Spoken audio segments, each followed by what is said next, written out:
The drug cartels are exploiting the historic influx of illegal migrants crossing into our country at the southern border, seeing it as an opportunity to bring in thousands of pounds of the highly lethal drug fentanyl. Joining us now to talk more about this, former DEA Special Ops Agent Derek Maltz. Derek, good morning. Nice to have you back on. Good morning, Rob. How are you today? Doing very well. Happy Labor Day to you, sir. The numbers, and I just looked at them this morning. So far in 2021, fentanyl seizures have jumped roughly 800% just in the state of Texas. We've already seen more fentanyl cross the southern border in 2021 than we did in all of 2020. And lawmakers are blaming China. How are these two connected? Okay, Rob. So first of all, this first 10 months of 21, we have over 9,000 pounds of fentanyl being seized, right? If you look at the first 10 months of last year, that's like a 181% increase. Now, China provides all these precursor chemicals. China makes fentanyl, makes all kinds of synthetic drugs. I like to call it the chemical weapons that are killing our kids at record levels. Right. Mexico has the illicit labs, and they're creating all this powder every day.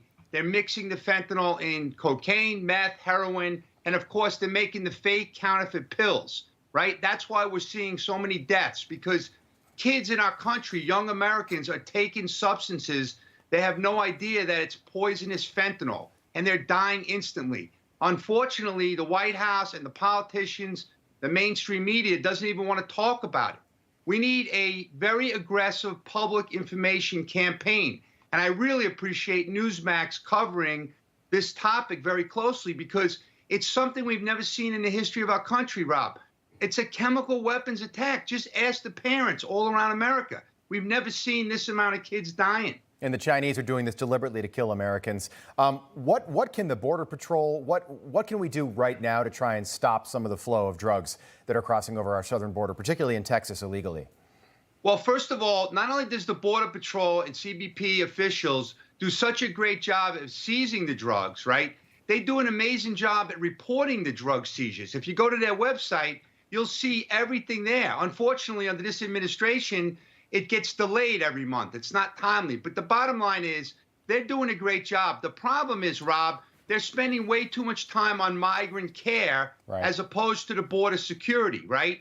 So they have limited personnel, right? The morale is absolutely so low right now, but they're still fighting. They're still on the front lines, keeping the country safe, but they need support, right? We have agents out there, you know, on the weekends. They're out there today.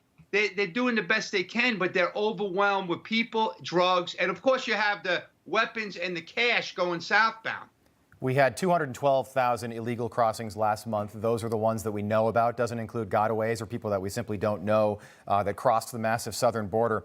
The Wall Street Journal had some numbers this weekend. The Border Patrol spends 40% of their time doing things other than patrolling the border. To your point, they're dealing with families. They're doing things that they really were never trained to do, and that probably has a big effect on the amount of drugs pouring across the border. Absolutely. I mean, look, they signed up to keep America safe, right? They didn't sign up to do migrant care and to do child care, right? It's common sense. They're doing a good job because they're good public servants. The problem is that the cartels now have the ability to put their operatives throughout all of our cities to be able to distribute the poison, to collect the cash, to work with their leadership in Mexico. The chemical flow is off the charts. And another thing, Rob, when you speak about China, one thing that's totally underreported is China's role with the money services businesses for the cartels, right? So the business is exploding now. So the migrants have billions of dollars that they're paying the cartels. They're making billions from the migrants. Then they have all the drug proceeds. So now the Chinese transnational criminals are helping them move the money back to their, Mexico banks and everything.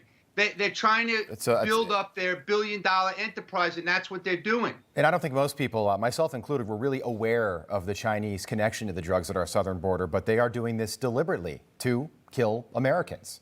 It's right. Like you and said, now you got biowarfare. You got Congress, Rob. You got Congress trying to reduce the minimum mandatories for these killers. You see the latest bill that they're talking about? Yep. Right? They make like it's a good thing, right? We're gonna schedule all fentanyl substances. Well, obviously that's important, but not to let the killers out of jail, right? These kids are dying at record levels. The families want justice.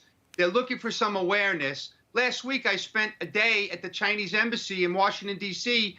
with all the families around America, 35 states, because they want some awareness. No one's even talking about It's unbelievable, Derek. It really is. Thank you so much for being with us on this Monday morning, this holiday Monday. Former DEA Special Ops Agent Derek Maltz. Good to see you. We'll see you again soon. Thank you. Hey, I'm Rob Finnerty. Thanks for watching. If you enjoyed this video, please join the conversation in the comments below. Don't forget to subscribe, too. Hit the bell icon to be alerted to breaking news. And remember, there's a whole lot more on Newsmax TV, America's fastest growing cable news network. Newsmax TV, we're real news for real people.